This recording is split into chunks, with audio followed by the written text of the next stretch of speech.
Ouais, ma question, oui, pour Charles Gave, parce que ma question est toute simple, c'est est-ce que les sanctions qui sont prises contre la Russie sont des sanctions, et les sanctions économiques qui sont prises contre la Russie sont des sanctions efficaces? Est-ce qu'elles font mal à la Russie? À la Russie, je ne suis pas certain, mais à l'Europe, certainement. Ça, c'est absolument certain, puisque la Russie est un pays qui est très autarcique. Le commerce n'est pas très important. Il domine complètement tout ce qui est le monde de l'énergie. Par exemple, 30% de notre énergie en Europe nous est fournie par la Russie. Si on réussit, comme il y a une pénurie de pétrole et d'énergie fossile aujourd'hui dans le monde, parce qu'on n'a pas cherché de pétrole et d'énergie depuis 10 ans, eh bien, le prix de l'énergie va continuer à monter. Et j'ai aucun doute que les Russes n'auront aucun mal à vendre leur énergie aux Chinois, aux Coréens, parce qu'ils en demandent tous, surtout s'ils pouvaient payer dans leur monnaie nationale, à la place de payer en dollars. Mais on a dit tout de même que la Russie était en cessation de paiement mercredi. Elle ne pouvait pas payer ses dettes. Alors là, ça fait partie de la grande désinformation. Vous savez, les bouteillons qu'on dit, c'est que la Russie ne devait pas payer ses dettes, et pourtant elle les a payées. Alors on a appris avec stupéfaction que, ça risque d'être confirmé, que la Russie avait donné des ordres à une banque américaine dans laquelle elle avait des comptes, pas ses réserves de change, qui sont gelées, mais une banque dans laquelle elle avait des comptes, et que la banque américaine avait payé toutes les obligations, les intérêts sur les obligations. Et donc ça veut dire simplement que ces braves Américains, ils ont eu une telle trouille à l'idée que la Russie puisse faire défaut, ce qui créerait des complications gigantesques dans les marchés financiers, alors qu'il n'y a aucune raison qu'elle fasse défaut, qu'ils auraient autorisé la banque américaine, c'est-à-dire le Trésor et la Banque centrale américaine, ont autorisé à payer. Et ça, vous en êtes sûr? J'en suis pas certain, mais en tout cas, la Russie a dit, nous avons payé, nous avons donné l'ordre à notre banque qui s'est exécutée. Donc, personne n'a rien dit dans le sens inverse. Ça voudrait dire que c'est du grand n'importe quoi.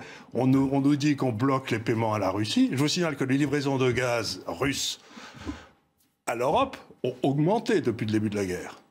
Et qu'elles sont payées. Vous confirmez oui. Effectivement, la Russie n'a jamais coupé le robinet du gaz pour l'Europe. Au contraire, elle respecte les contrats qui ont été signés et elle continue de vendre son gaz au tarif spot.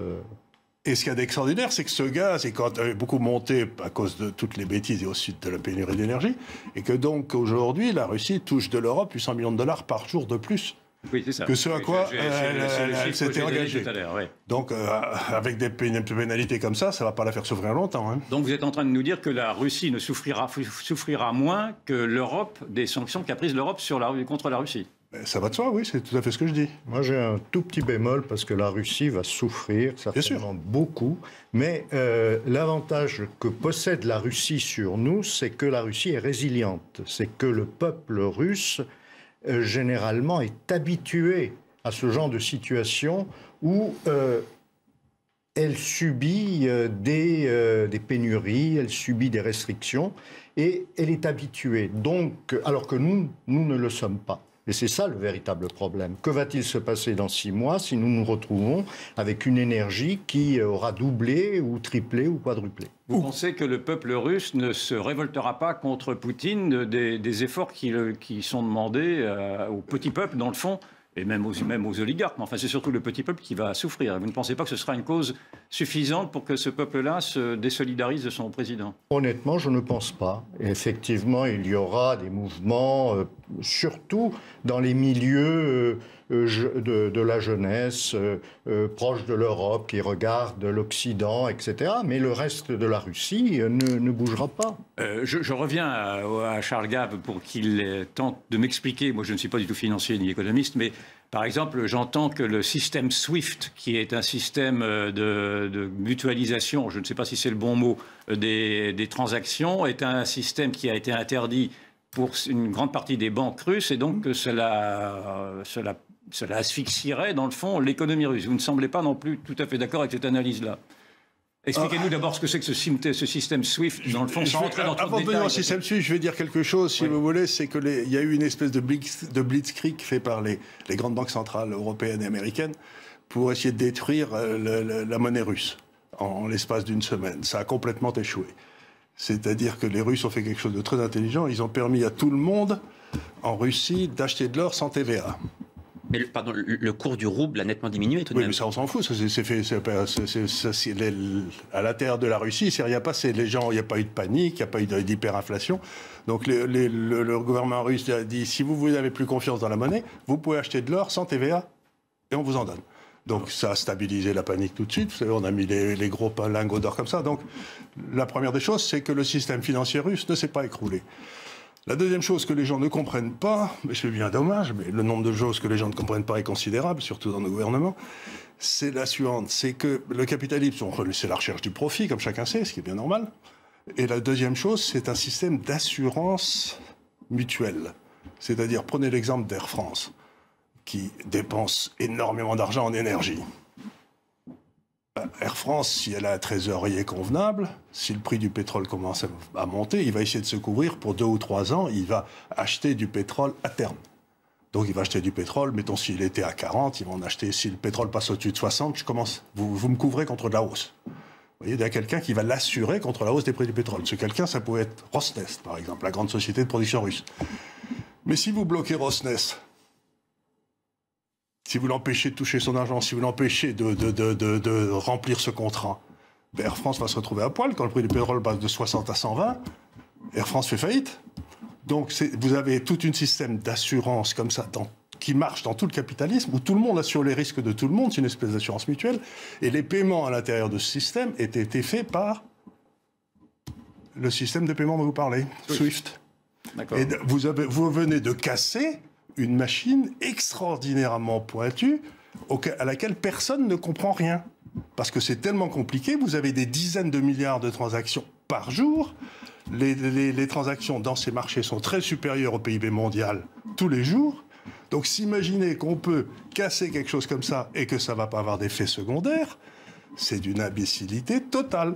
C'est-à-dire que ce qu'ils ont fait, c'est qu'ils ont rendu l'ensemble du système capitaliste infiniment plus fragile, puisqu'il suffit qu'il y ait un gars qui fasse défaut sur une de ses obligations qu'il avait prises. C'est comme si vous aviez assuré votre maison contre l'incendie, et puis vous apprenez que votre assureur a fait faillite, ben vous allez vous racheter une assurance le lendemain matin à n'importe quel prix. C'est-à-dire que vous nous décrivez un possible effet domino, comme il y en avait eu un après la faillite. Mais c'est exactement la chute de Lehman. C'est ça. C'est exactement la chute de Lehman. Ils nous ont fait la chute de Lehman puissance 10. Vous ne vous rendez même pas compte de ce qu'ils ont fait. La crise dont vous parlez qui a engendré la crise financière qui a débuté en 2008. Hein. Oui, c'était la grande crise de 2008. Oui. La grande crise de 2008, c'est Lehman et AIG qui ont sauté. Mais je veux bien, je ne peux pas vous contredire, je n'ai pas vos qualités. Mais personne ne le peut. Mais comment se fait-il que cette analyse-là ne soit pas une analyse qui ait été perçue par ceux qui ont pris ces décisions? Si je comprends bien, ils se tirent une balle dans le pied à chaque fois. Ah ben c'est pas la première fois. Mais je vais vous raconter une histoire. Quand ils ont décidé d'interdire les banques SWIFT, d'interdire les banques suisses à SWIFT, le dimanche matin, ils ont fait pareil un communiqué triomphant en disant on va punir les banques russes et vous allez voir ce que vous allez voir. Le dimanche soir, il y a eu un deuxième communiqué qui est sorti en disant finalement, il y a un certain nombre de banques, celles qui travaillent beaucoup sur le pétrole et le gaz, qui ne seront pas l'objet de ces... Pourquoi? Parce qu'il y avait probablement la Deutsche Bank et BNP qui avaient téléphoné en disant dites les gars, si vous interdisez les banques suisses, on saute tous les deux. Donc, c'est-à-dire que le matin, ils ne savaient pas que s'ils faisaient ça, ça allait sauter BNP et la Société Générale et la Deutsche. Donc, je veux dire, ces gens-là sont d'une incompétence qui dépasse l'entendement.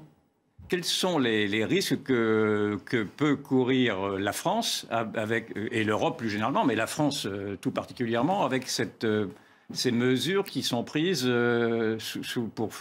pour faire pression, malgré tout, sur Vladimir Poutine? Qu'est-ce que la France risque de maintenant? C'est pas difficile ce qu'elle risque. On a déjà le coût du travail le plus élevé du monde, non? Avec la République sociale qu'on a et tout, ça fait longtemps qu'on sait très bien que le coût du travail en France est absolument invraisemblable. On est en train de forcer notre appareil industriel à sortir d'un endroit où on avait un avantage comparatif, qui était le moteur à explosion, le moteur à 4 temps, pour nous transformer en électricité, dans lequel nous n'avons aucun avantage comparatif. Donc c'est une augmentation des coûts gigantesques sur notre appareil industriel. Et maintenant, on est certain que l'Europe sera l'endroit du monde où l'énergie sera la plus chère. Parce qu'on a acheté une grosse partie de notre énergie en Russie avec des contrats à long terme, c'est-à-dire 40 à 50% en dessous des prix actuels. Et maintenant, les Russes vont les vendre ailleurs. Et nous, on va devoir acheter ce manque d'énergie, parce qu'on n'en a pas, hein, au prix du marché et en dollars. Alors que les Russes étaient d'accord pour nous racheter des obligations, donc on en payait une grosse partie en monnaie européenne. Donc ça veut dire que l'Europe va devenir de loin la partie du monde qui sera la moins compétitive. Ouais. C'est certain. C'est certain. C'est-à-dire que l'industrie européenne, tout le monde parle de réindustrialisation, c'est à mourir de rire. Ils sont en train de détruire l'industrie européenne en 5 minutes. Pierre Lerin, je vous voyais acquiescer. Vous partagez cette analyse ? Oui, je crois qu'effectivement, c'est ce qui est en train de se produire. C'est que on est devant une crise énergétique majeure, surtout en Europe.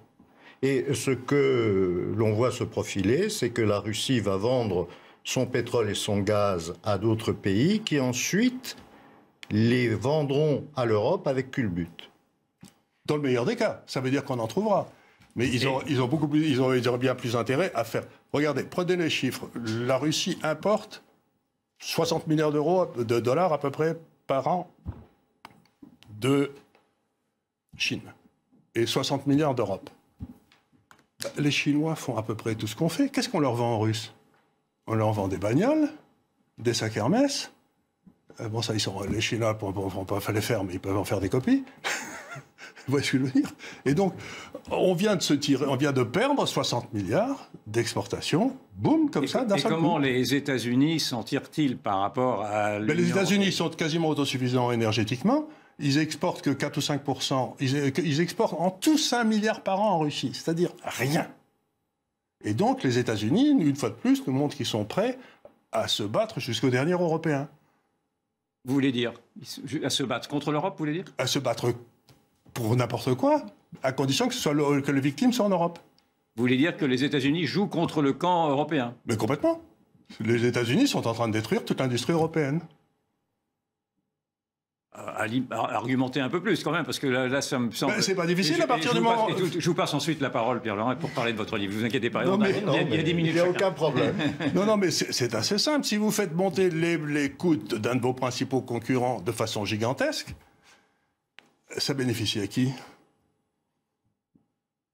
Pierre Lerin, vous acquiescez à ce jeu de dupes des États-Unis vis-à-vis de l'Europe? Moi, je crois que depuis très longtemps, les États-Unis jouent contre l'Europe.